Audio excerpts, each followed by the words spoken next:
Welcome back to my channel. তোমাদের সঙ্গে আছি আমি বাবুল।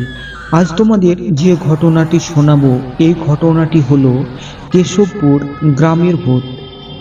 আজ থেকে প্রায় 20 বছর পূর্বে কেশবপুর নামক এক গ্রামে প্রতিদিন রাতে 2টা-3টা অপমৃত্যুর ঘটনা ঘটত। সবাই একটা আতঙ্কের মাঝে থাকত। প্রয়োজন ছাড়া বিনা প্রয়োজনে সন্ধ্যার পরে কেউ ঘর থেকে বের হতো না, কারণ কারো জীবন নিরাপদ ছিল না। জীবন নিয়ে সবাই সংশয়ে ছিল। এইভাবে প্রতিদিন চেনা অচেনা লোকের মৃত্যু ঘটেই চলেছে। কারো ঘাড় মটকানো, কোনো লাশের বুক গর্ত করা, আবার কোনো লাশের চোখ তুলে ফেলা বা চোখ নেই ইত্যাদি।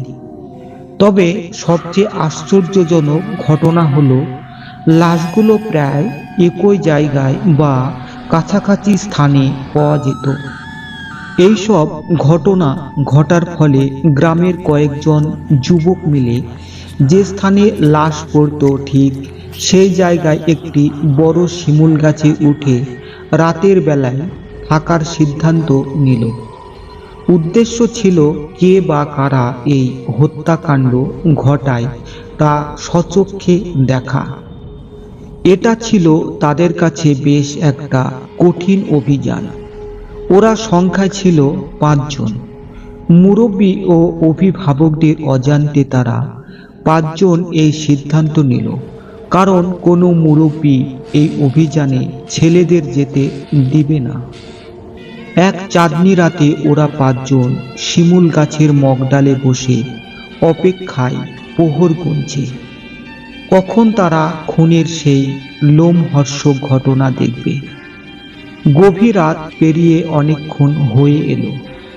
এবার দেখলো কালো আকৃতির একটা জন্তু, যার মুখ হায়নারের মতো এবং দেহ মানুষের আকৃতির। জন্তুটার পুরো দেহ বড় বড় লোমে ঢাকা ছিল, আর তার উচ্চতা প্রায় 10 থেকে 12 ফুটের মতো। আর জন্তুটার হাতে ছিল একটা মরা লাশ। জন্তুটা শিমুলতলায় এসে তার হাত থেকে সেই লাশটাকে মাটিতে রেখে দিল।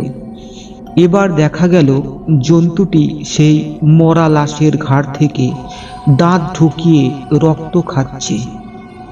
এই ঘটনা দেখে ওই 5 যুবকের মধ্যে একজন ভয়ে চিৎকার করে উঠল, আর তক্ষুনি হায়েনার মতো জন্তুটি চোখের পলকে উধাও হয়ে গেল।